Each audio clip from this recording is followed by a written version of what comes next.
Ek weet julle is almal klaar distracted met hierdie bitterlike groot slang wat hier op die stage lê. En as jy jou imagination regtig mooi gebruik, dan is hy reël, hy is net nie lewendig nie. Okay, so moet nou nie te veel stres nie. Hy is daar. Maar ek weet julle is klaar distraction, so kies maar net om te weet hy's daar, maar ignoreer hom, nê? Soos 'n goeie probleem.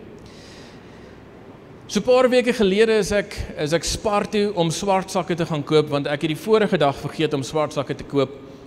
En ons het die laaste een klaar uit die asblik uitgehaal. Ek weet nie of jy al in daai situasie was nie, so dis verby. En ek het 2 klein kindertjies, so vuil goed accumulate nogals vinnig. En toe ek in Spar instap, julle sal dit nie glo wat nie. Dis die melk op special. Halleluja, prys die Here. Die pasta was goedkoop. Natuurlik het ek 'n pak of 2 gevat. En weet julle wat, die wors was ook nie 'n slegte prys nie. En ek was so dankbaar. En toe ek by die huis opdaag, toe het ek nog steeds nie swart sakke gekoop nie. Het dit al met jou gebeur dat jy so gebless was of iets, dat jy vergeet het die journey waarop jy was? Ek was met 'n mission op pad Spar toe, en ek het skoon vergeet van daai mission, want die journey was net te lekker met al die distractions op die pad.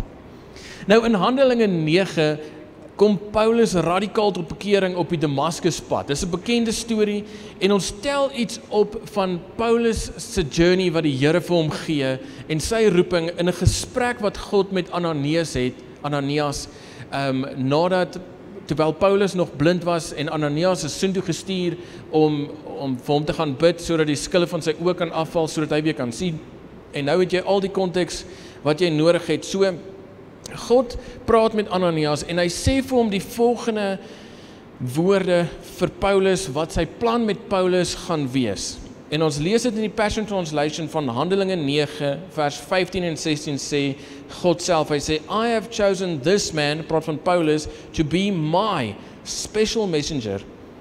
He will be brought before kings, before many different nations, and before the Jewish people to give them the revelation of who I am. Halleluja, prys die Here, dit is nou vir jou 'n goeie opdrag, né? Dis wat ons elkeen, die Here gaan hom in posisie sit om die goeie nuus, om God te gaan verkondig. Prys die Here. Dit klink vir my soos goeie nuus. Maar dan sê hy die volgende, and I will show him how much he is destined to suffer because of his passion for me. Okay, ons is okay met die eerste deel, maar die tweede deel is ons, Here moet net nie dit vir my sê nie. Dis nie wat ons wil hoor nie. Dis nie die lekker deel nie. Maar dis waar Paulus se journey begin het, en wat 'n amazing journey het Paulus gehad saam met die Here. Hy kom radikaal tot bekering, en van die begin af weet hy dat suffering as gevolg van sy passie vir God is op die tafel. En as ons net vinnig kan stilstaan by daai passie vir God, ek dink nie hy sou gesuffer het as dit nie was vir sy passie vir die Here nie. Hy het die Here altyd eerste gesoek. Maar later lees ons dat daar 'n oomblik was wat God vir Paulus 'n meer spesifieke doel gegee het. Hierdie was nou 'n groot purpose stelling in die vorige een, maar dan lees ons 'n klein bietjie meer 'n toekomsbelofte, iets meer spesifiek. En ons lees dit in Handelinge 23 vers 11 in die boodskapvertaling sê hy, daardie nag het die Here aan Paulus verskyn en vir hom gesê, moenie moedeloos word nie, jy was 'n goeie getuie vir my hier in Jerusalem, mooi so goed en getroue dienskneg, jy sal dit ook nog in Rome doen. So hier kry Paulus hierdie droom van die Here af om Rome toe te gaan. Hy gaan in Rome wees, God het vir hom gesê hy gaan daar wees, en dis amper daai ding van, if God says it, that settles it. Dis soos 'n done deal, niks gaan omkeer nie, hy gaan Rome toe gaan, Bob's your uncle, alles is cool, Rome, hier kom ek.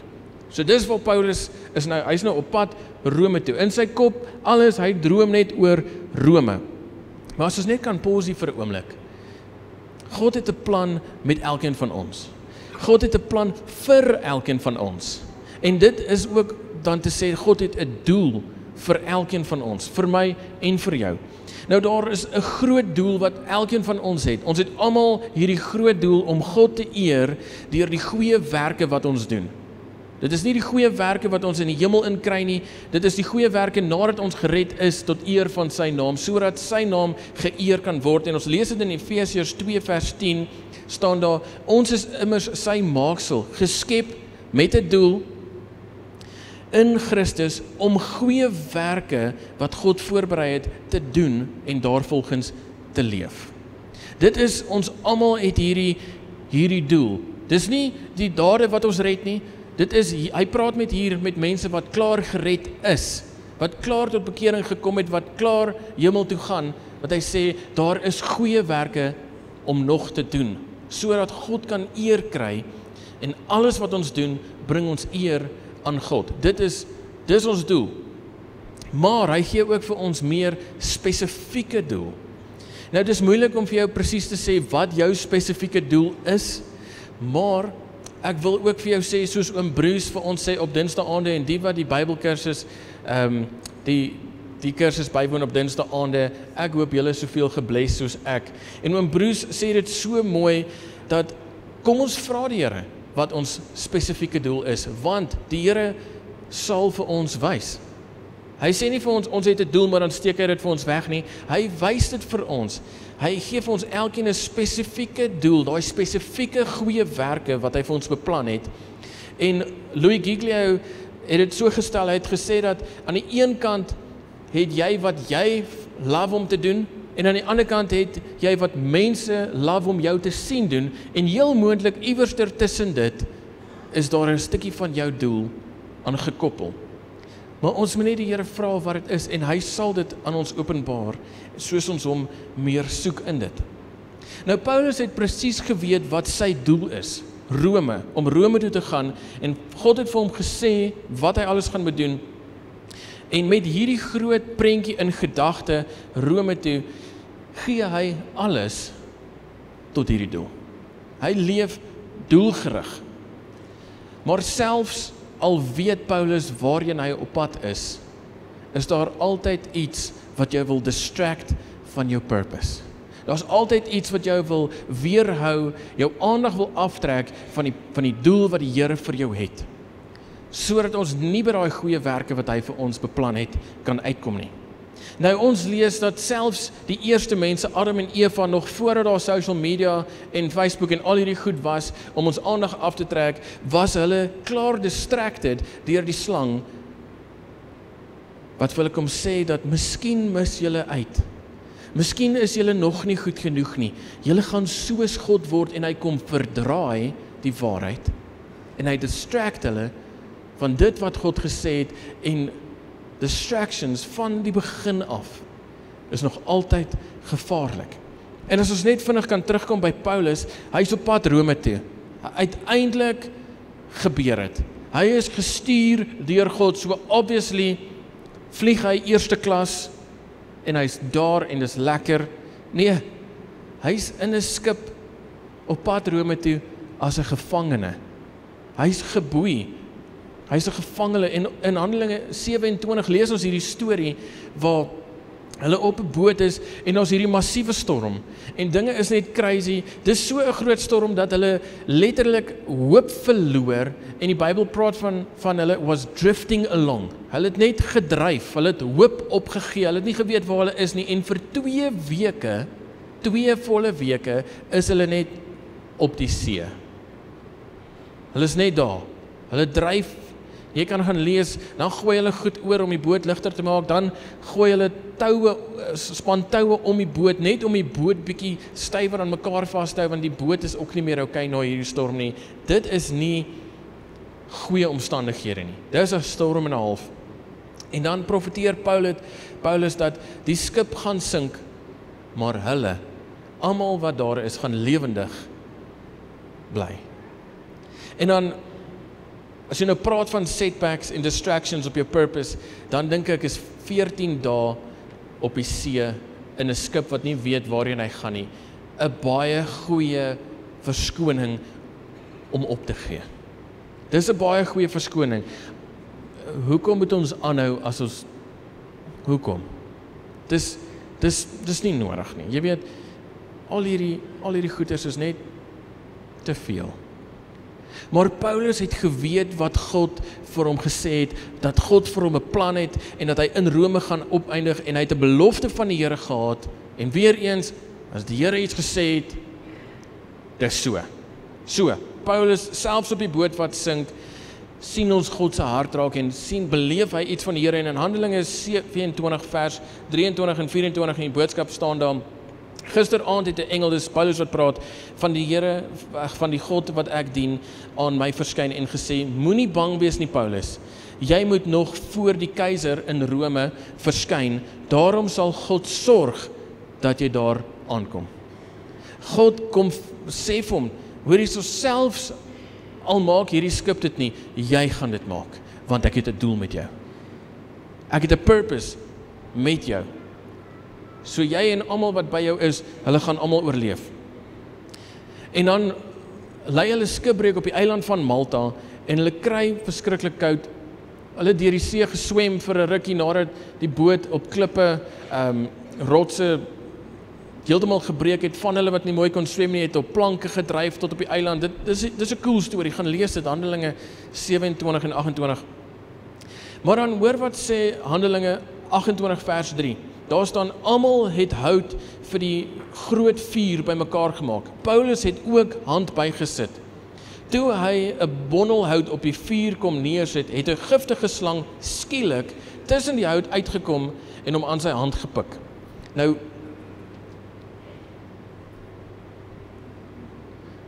hierdie ene is lewendig. Julle kan mos sien.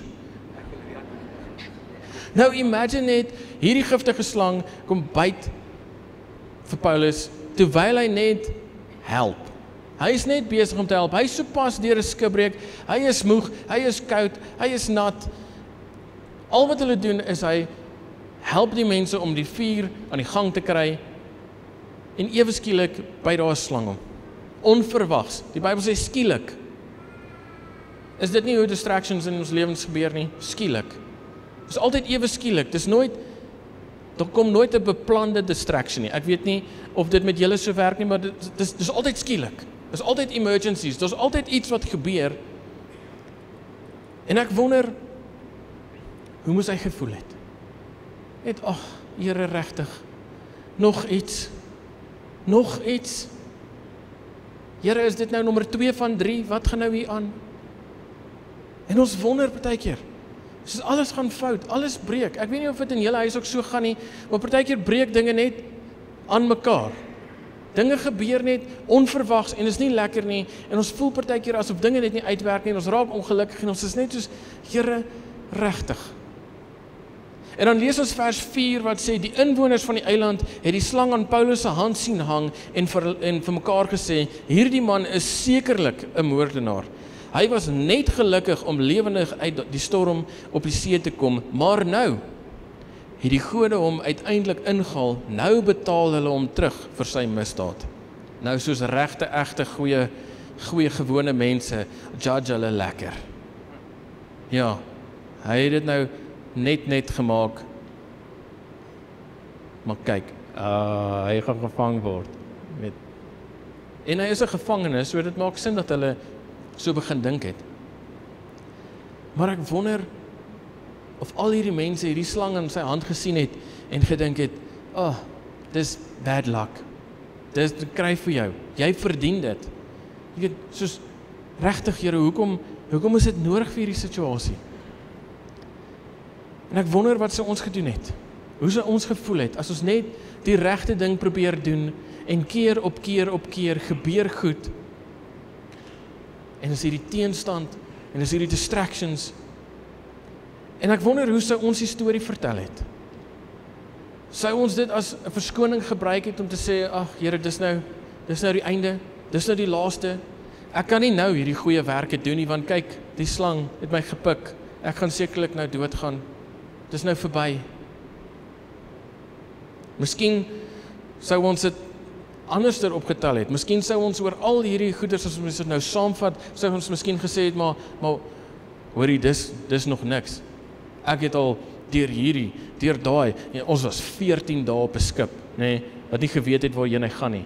Dinge was de mekaar, soos jy verstaan nie my struggles nie, jy verstaan nie my storm nie, jy verstaan nie hoe de mekaar my lewe is nie. En ons begin alles so 'n bietjie oor ons laat gaan. En ons begin moan. Of dalk sou ons net pleinweg hoop verloor het. Dalk sou ons net pleinweg gesê het, Here, jy het gesê jy het 'n plan met my, maar dit lyk nie so nie. Dis nie nou wat my omstandighede vir my sê nie. Kyk, hoe hang hierdie ding? Dis nou so. Dis nou verby.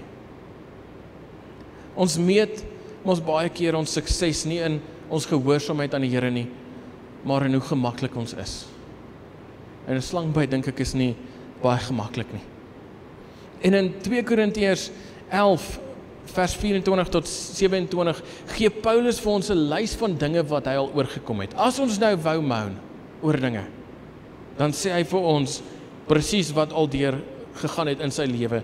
Jy weet, hierdie is nou top-notch verskoning materiaal om nie te doen wat die Here van jou vra om te doen nie, om daai goeie werke net te los, om jou doel net af te skryf. Hy sê 5 maal het ek al van die Jode die gebruikelike straf van 39 houe gekry. Nou, Jesus is geslaan met daai 39 houe en ons het almal Passion of the Christ gekyk en gesien hoe lyk dit. Dis nie mooi nie. Hy is 5 keer deur dit. Ek het die wiskunde gaan uitwerk. Dis 195 houe met 'n sweep. Volgende een sê hy 3 maal is ek met stokke geslaan. Dis gewoonlik deur die Romeine. 1 keer is ek met klippe gegooi. Hy's gestenig. Hulle het almal gehoop hy is dood, maar die Here het 'n doel gehad. 3 maal het ek skipbreek gelei en een van daardie kere het ek 'n dag en 'n nag op die oop see oorleef. Moenie saam met hierdie ou travel nie. Ek was dikwels op reis in gevare van riviere, van rowers, van my volksgenote, van nie-Jode, gevare in die stad en verlate gebiede, gevare op die see en gevare onder vals medegelowiges, mense wat hom in die rug gesteek het. Ek weet van harde werk en swaar kry. Nou hier moet ons eintlik dan vra, maar waar is die vrug van jou harde werk en jou swaar kry? Van baie nagte se wakker bly, van honger en dors, van dikwels sonder kos te moet klaarkom, van koue en sonder klere wees. Vat hom net terug na die gesprek met Ananias toe. And I will show him how much he is destined to suffer because of his passion for me. Daai lys wens ek op niemand af nie. Daai lys is 'n rowwe lys. Paulus is deur baie. Hy is deur baie. So miskien kan ons iets leer by Paulus om te kyk hoe hy reageer het op hierdie distractions, op hierdie teleurstellings, op hierdie setbacks, op hierdie suffering wat hy deurgegaan het. Hoe het Paulus dit hanteer? En nou bo op al hierdie goeders wat hy gelys het, staan nou nog 'n giftige slang wat hom opbyt. Maar wat doen hy? In Handelinge 28 vers 5, Paulus het die gedierte afgeskit en dit in die vuur laat val. Hy het niks oorgekom nie. Almal het verwag dat hy enige oomblik sou begin opswel van die slangbyt en doodgaan. Maar hy was springlewendig. Paulus het 'n doel gehad om Rome toe te gaan en daar te gaan getuig hoe goed ons God is. En niks sou hom keer om te doen wat God gesê het nie. Niks. Nie eers 'n giftige slang nie. En ek wil vandag vir jou sê, skud die aanvalle van die vyand af in die vuur en los dit daar. Moenie laat die teenstand, die distractions, die setbacks, die moeilikhede jou moed laat opgee nie. God is nie klaar met jou nie. God is nie klaar met jou nie. Storms en slange beteken nie dat God het van jou vergeet nie, dat hy jou verlaat het nie. Daar is goeie werke wat hy vooraf vir jou beplan het om te doen. Efesiërs 2 vers 10. So kom ons doen dit. Maar kom ons identifiseer ook die distractions. En ons gee dit nie 'n houvas in ons lewens nie. Kom ons laat dit nie toe dat dit vir ons sê dat dit is verby, dit is klaar, dit is nee, skud dit af.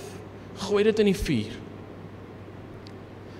En ja, die slangbyt was 'n doodsvonnis. Dit was 'n doodsvonnis. Maar God het altyd die laaste sê. Hier kon jy gesê het, amen. Amen. Daar sê. So die dood wat ons spreek, die dood wat mense miskien oor ons spreek, die hopeloosheid, die moedeloosheid, die omstandighede wat iets skree, skud dit af. Dit is nie wat God sê nie, want God weet wat hy vir jou beplan het. So kom ons vra hom, wat is die goeie werke wat hy wil hê ons moet doen? So bekende Psalm 119 vers 105 in die boodskapvertaling sê hy, u woord wys my presies hoe ek moet leef. As jy wonder wat is die goeie werke wat jy moet doen, u woord wys my presies. Soos 'n helder lig skyn op 'n donker pad waarop ek moet stap. As jy nie weet wat jy moet doen nie, u woord. Die woord wys ons presies wat ons moet doen en die pad waarop ons moet stap, soos 'n helder lig wat skyn. Jou struggle is dalk presies wat dit is, 'n struggle. Die storm waardeur jy gaan is miskien presies net dit, 'n storm. Maar deur God se genade is jou struggle word 'n getuienis, 'n testimony tot God se goedheid. Amen. Jou struggles word jou getuienis. Dit word iets waaroor jy nog eer gaan gee aan die Here. Dit is nie die doodsvonnis nie. En Paulus se storie gaan verder aan en kyk hoe die mense se opinies verander oor die hele slang ding. Vers 6 van Handelinge 28 sê, hulle het verwag dat hy sou opswel en skielik morsdood neerslaan, maar nadat hulle 'n lang ruk gewag het en gesien het dat daar niks buitengewoons met hom gebeur nie, het hulle van mening verander en begin sê, hy is 'n god. Hulle het erken dat daar iets anders is aan hierdie man. Hulle het iets goddelik herken in hom. Maar ons weet, Paulus was nie 'n god nie. Maar hulle het die God binne in hom raak gesien. En weet julle wat het daar gebeur? Niks. Niks buitengewoons het daar gebeur nie. Daar het niks buitensgewoon met hom gebeur nie. Partykeer voel dit asof daar niks buitengewoons met ons gebeur nie. Maar weet jy wat, die Here is besig om wonderwerke in ons lewens te doen. Skud daai slang af en los die Here om te doen wat net die Here kan doen. Dit voel miskien asof daar niks gebeur nie, asof alles net hang. Hulle het hom dopgehou vir 'n lang ruk. Mense hou jou dop vir 'n lang ruk. Mense sien deur die storms waardeur jy gaan. Hulle sien jou frustrasies. En wanneer niks buitengewoons met jou gebeur nie, wanneer jy nie moed opgee en doodgaan nie, dan sê hulle, daar's iets anders aan daai ou. Daar's iets anders aan daai vrou. As daai tannie praat, dan kan jy maar luister, want kyk. Mag ons God meer soek, soos wat ons meer tyd in sy woord spandeer. Mag hy vir ons meer kom wys presies wat hy vir ons beplan. Die goeie werke, mag ons dit in sy woord begin raak lees. Begin uitfigure presies hoe ons moet leef. En ek hoop nie vandag dat jy gehoor het dat dinge gaan nou net makliker word nie. Maar ek hoop jy het gehoor dat waardeur jy gaan op hierdie oomblik, daar is hoop. Dis nie onnodig nie. God het 'n doel met jou. In Romeine 8 vers 28 sê dat he works all things together for good. Nie net die goeie dinge nie, alles tot sy eer. En jou doel is om deur alles eer te gee aan die Here. Vas te hou en te weet dat as jy aanhou gehoorsaam is, aanhou om die distractions af te skud, te sê, Here, U het 'n doel met my. Here, U het 'n plan met my lewe. En dit na te jag. Dan sal God die eer kry daarvoor. Efesiërs 2 vers 10 in die Passion Translation sê die volgende. Hy sê, we have become his poetry. Poetry praat van dat dit is iets mooi wat God geskryf het. Iets mooi wat hy gekies het. Hy het 'n doel daarmee. a recreated people that will fulfill the destiny He has given each of us, for we are joined to Jesus, the Anointed One. Even before we were born, God planned in advance our destiny and the good works we would do to fulfill it. Die comment van hierdie vers van daai good works sê, although implied, these good works make up our destiny. As we surrender to God, our pre-arranged destiny comes to pass and we are rewarded for simply doing what He wanted us to accomplish. Is dit nie mooi nie? Soos ons net doen wat die Here vir ons gedoen het, dan word ons so gereward daarvoor ook. Sy goeie werke wat hy vir ons beplan het. En ek weet nie vandag hoe jy voel nie. Ek weet nie vandag waardeur jy gaan nie. Ek weet nie wat het jou kom distract in hierdie laaste tyd nie. Maar ek wil jou nooi om te sê, skud dit af. Skud dit af. Gooi dit in die vuur. Moenie toelaat dat dit kom steel by wat die Here vir jou beplan het nie. Want die Here is nie klaar met jou nie. Daai dinge wat maak dat jy begin moedeloos raak het, daai dinge wat maak dat jy miskien begin opgee het, miskien daai dinge wat vir jou begin sê dat as hierdie met jou gebeur, dan beteken dit God worry nie meer oor jou nie. Daai goeders, miskien omstandighede wat net nie uitwerk nie, miskien is dit net iets wat keer op keer gebeur en jy, dalk moet jy iets vergewe, dalk moet jy iemand vergewe, dalk moet jy jouself vergewe. Dalk moet jy net laat gaan van die seer en vertrou dat die Here het nog 'n plan en 'n doel met jou. En mag die Here dit, waardeur jy gaan, kom verander in jou testimony in.